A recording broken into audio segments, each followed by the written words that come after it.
28-70mm f2.0, the magical lens. The lens that is keeping many wedding photographers still shooting with a C brand, the only one lens that they have and we did not have. Now we have the Sony version, G Master version. It's beautiful. It's fast, it's actually not that big, and it can give you the prime lens look with a very universal zoom range. I tested it out, I shot 4 couple shoots and a bunch of comparison photos, and I shot it along with newly released Sony A1 Mark II. The video about this camera is on my channel, you can find the link in the description, and in this video I'm gonna give you the overview of 28-70mm, and I'm gonna show you a bunch of photos, bunch of the couple shoots that I've shot with it, so you can get the idea what you can get with a lens like this. Also expect the zoom versus prime, the zoom revenge video on my channel, the 3rd video in the installment. I already made 2. I'm coming up with this video next week. For those of you who are new to the channel, my name is Magic. I'm a destination wedding photographer, Sony Europe ambassador, and father of 4 children.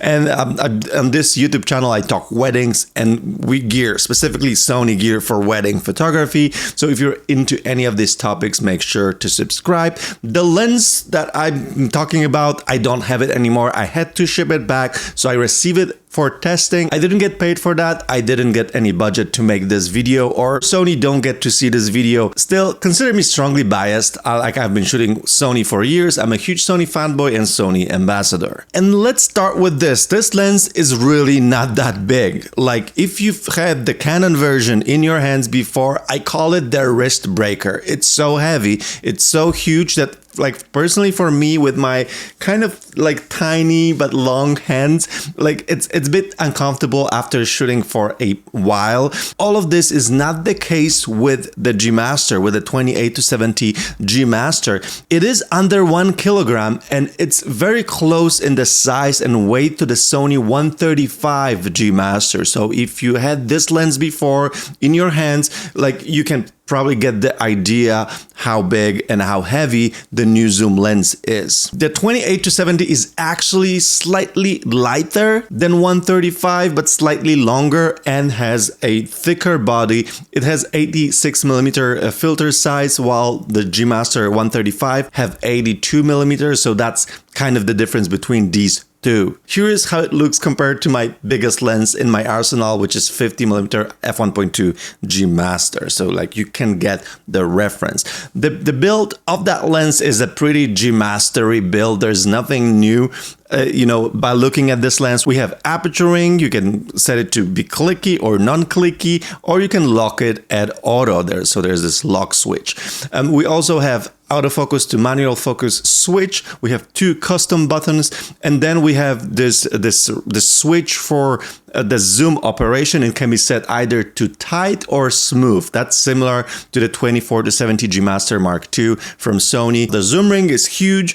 It's it takes majority of the tube, and then on the top of the barrel we have the manual focus ring. As I said, the filter diameter is 86mm and the minimum focus distance is 38 centimeters. Let's talk about my experience with shooting with this lens. So I had it for a week plus, and that was during my travels. So I was traveling with this lens and I was shooting most of my shoots that I shot with it. I was shooting one body only and then this lens, and that was pretty comfortable to work with.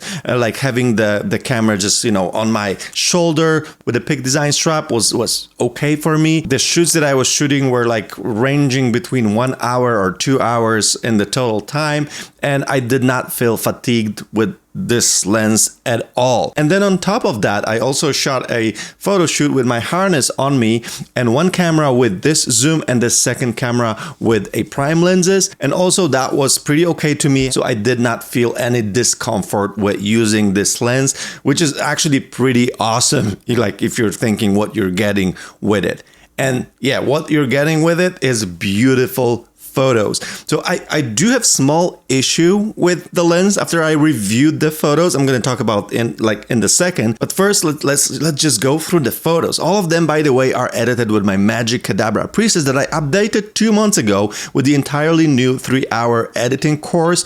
And I just launched, like yesterday, I just launched my Black Friday sales, which is the biggest sale of the year, because you can get the preset pack with the course for only $59, or with my Imagine AI profile for only $75, which is the best deal ever, because this is the half the price of the regular. That's thanks to Imagine, and it's still less than the regular price of just the preset. So if you are Imagine user, this is the best deal ever. Also, you can get my flash course made for wedding photographers, or you can get my 30-minute video feedback, like personal feedback, or if you want to get the biggest discount ever, you can just get all of them. There's a master bundle for $199, so all of this at $199, so even less than the discounted prices of each of the items. So again, best deal ever, best deal in the year. And one more thing, I have just opened the registration for my second edition of It's a Kind of Magic retreat in Iceland this April.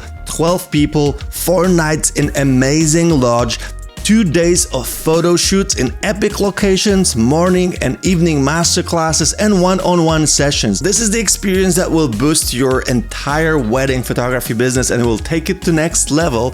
And if you register before December 1st, you get $500 off and all the digital courses and my presets for free. So this is insane deal if you want to have this small group intimate experience of learning together, shooting together in the most epic place on earth, which is Iceland. And now let's go back to the photos from 28 to 70. First, let's look at 28mm shots. All of this is shot with either A1, the A1I or A1II, but I'm going to show you more photos from A1 since these I could easily edit in Lightroom, while A1II photos I couldn't fully edit. So 28mm looks lovely, the sharpness is amazing, we're looking at 50 megapixel files, and I have no questions here.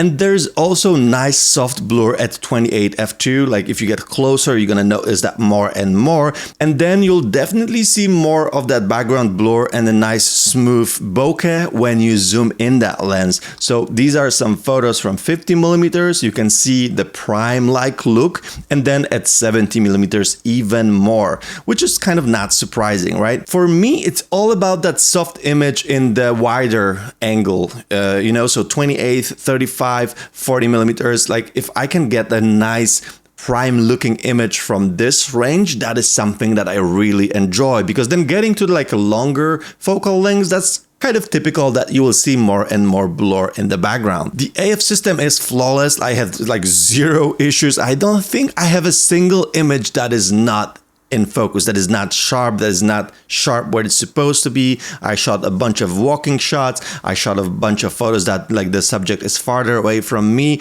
and the focus was working perfectly on both A1 and A1II. But I'll be honest, I'm already used to that with all the G Master lenses. I haven't seen like any performance issue with any of the recent G Master launches. So this is something that you kind of have a given, like with the new lens from Sony. So what's the issue, you might ask? So check it out. Check it out. This is the entire photo shoot, like hour-and-a-half photo shoot I shot in Lisbon, and probably my issue is because I'm just so used to prime lenses. I only shoot prime lenses for my weddings, for my photo shoots. So now with the zoom lens, I ended up shooting almost all the time at 28mm. So I delivered 63 photos from this, and 41 of them are shot at 28mm. I'm just so not used to like zooming in, but also I do like that 28. So Sony, please give us 28mm prime, G Master. That's what we need.